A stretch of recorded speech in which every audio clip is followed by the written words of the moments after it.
Gray Locke, The Mystery of the Weeping Rocks, by C.A. Chicoine.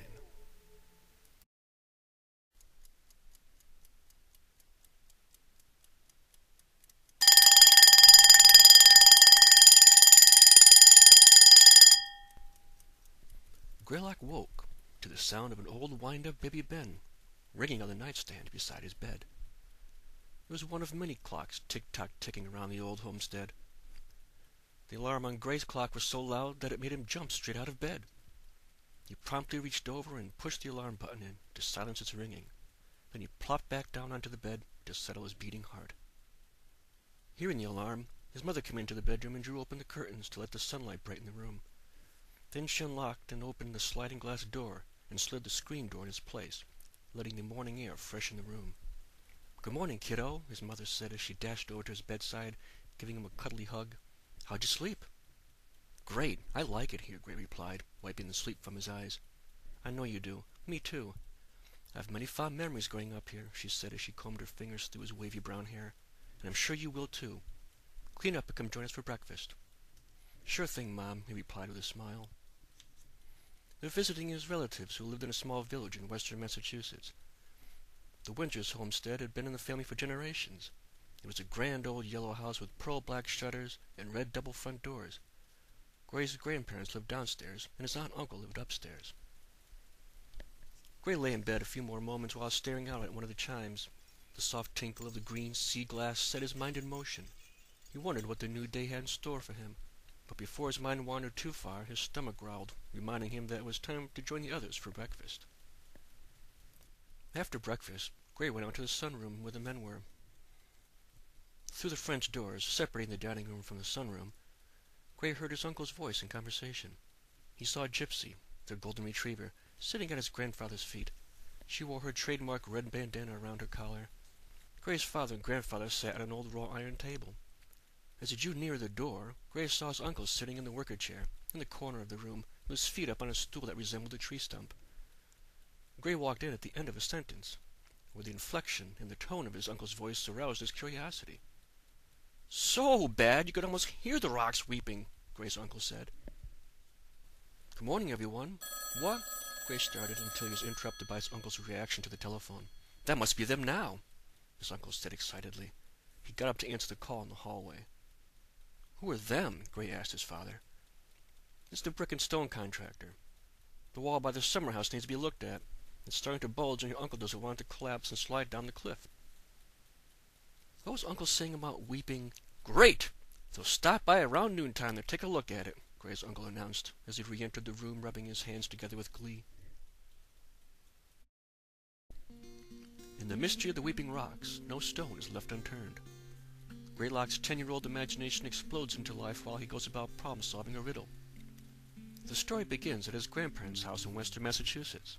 There, Gray's tenacious curiosity takes him on an odyssey through his grandmother Windsor's gardens and off to neighboring lands, where his investigation leads him to such places as an abandoned marble quarry, a brook, and caves.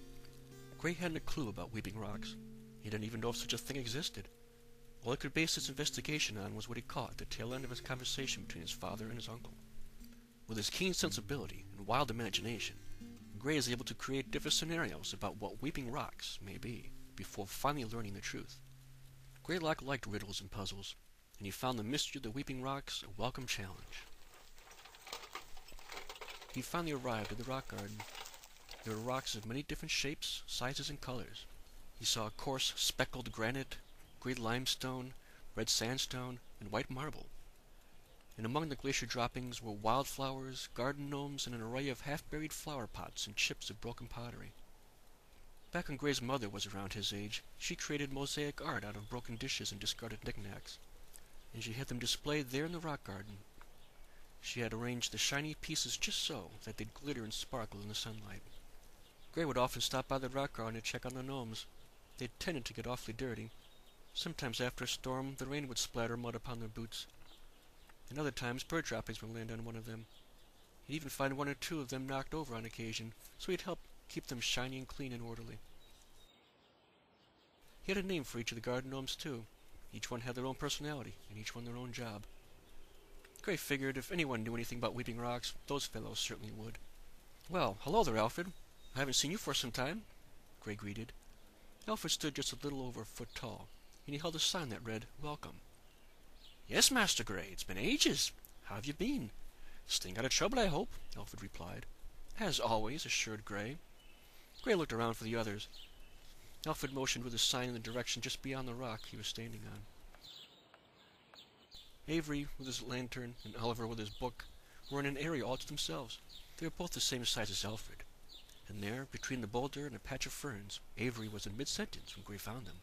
So bad you could almost hear the rocks weeping. "Avery, there you are! Master Gray!" he acknowledged with a startle. "And Oliver, reading your book, I see." "As always, Master Gray," Oliver replied, bowing his head. My, how he's grown! Just look at him, will you?" he said to Avery. "You'll be as tall as your grandmother before you know it." Gray tried being clever, so as not to reveal that he didn't know, or wasn't supposed to know, about the weeping rocks.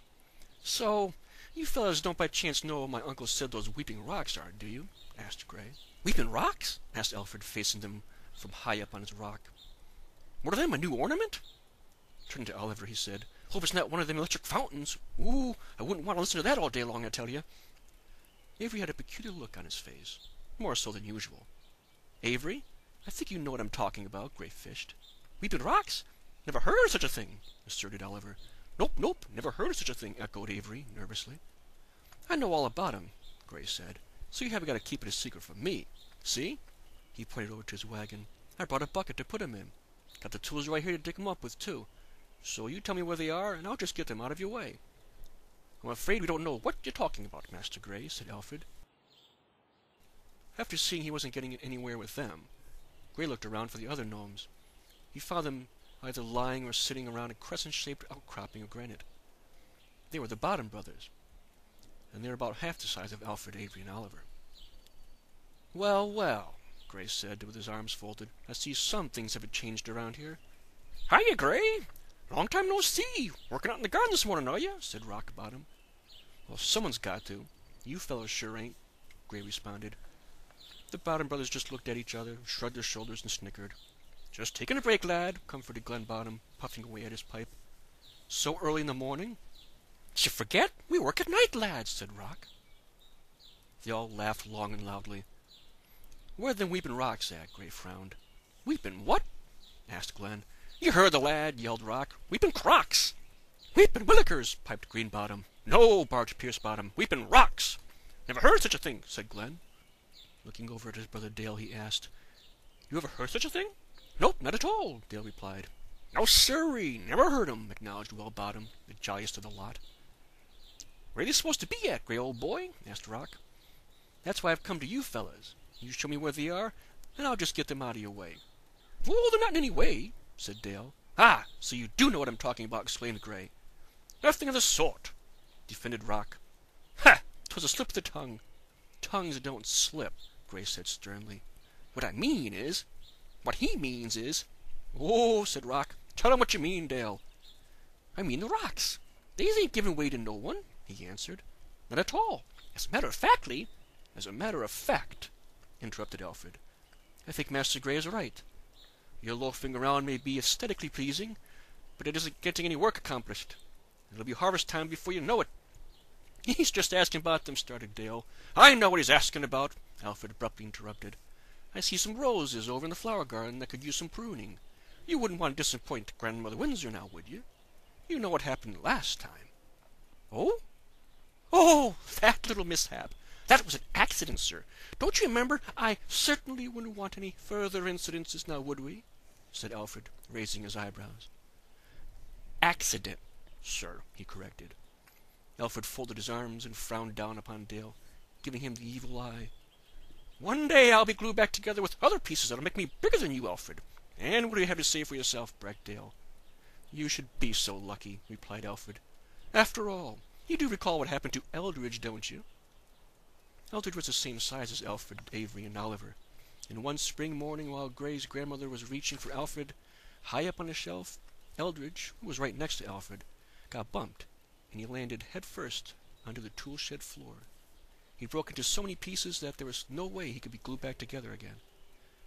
So he became part of Gray's mother's mosaic art, and was placed atop the soil amongst the broken pots, teacups, and saucers. Stroking his long white beard, Alfred then turned to Gray. "You have an entire garden to search for such things. What makes you think they'd be here?" he asked. "Where else would they be?" asked Gray. "Oh, I don't know," said Alfred, removing his conical hat to scratch his bald head.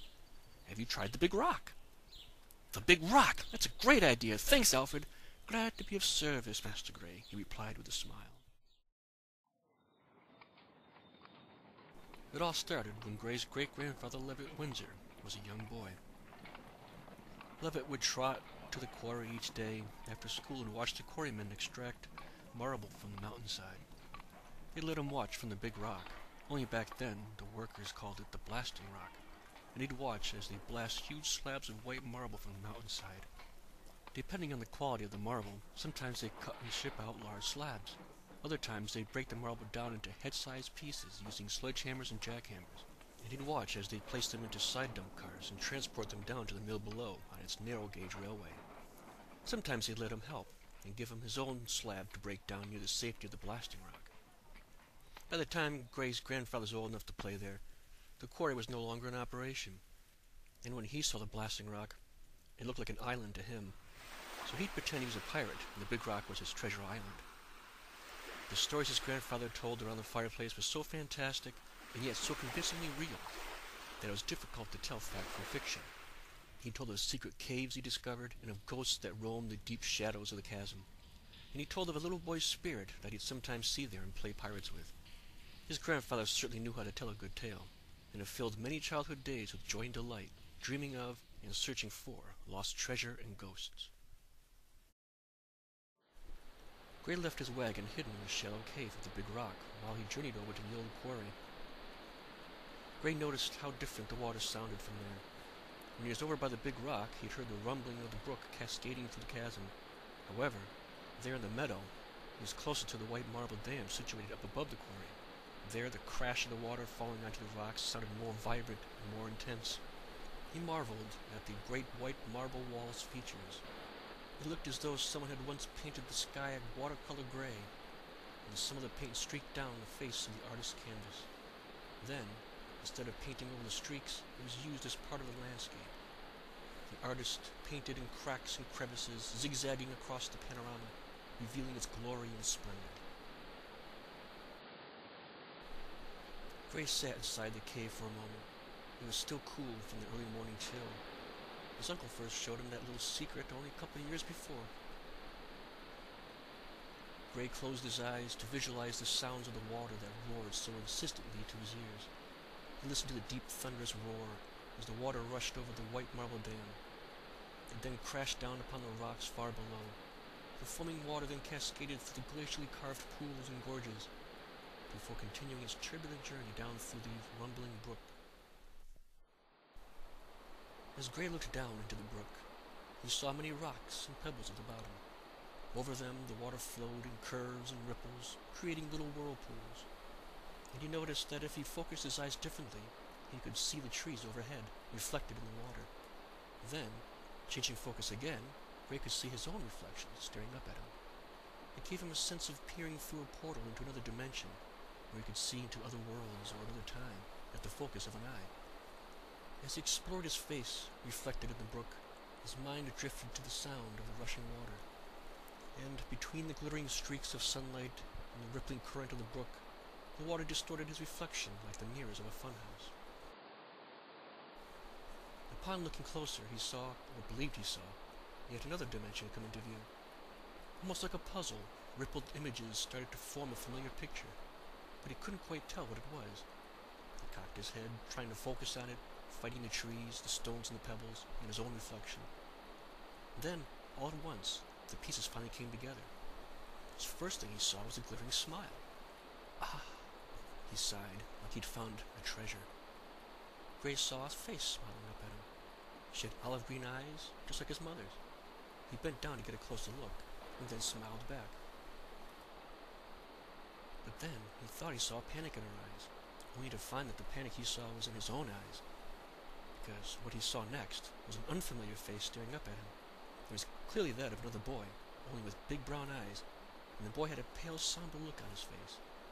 Then, in the corner of his eye, Gray thought he saw the boy's wrinkled, pale hands reaching out to grab his leg. But before he could give him the chance, Gray leaped back, almost losing his balance, and he ran for his wagon, ignoring the pain from the sharp rocks on his bare feet as he missed the stepping stones. Gray returns back to the Windsor homestead in time for lunch. They picnic in the summer house, and there Gray shares his morning adventure and his quest for the Weeping Rocks.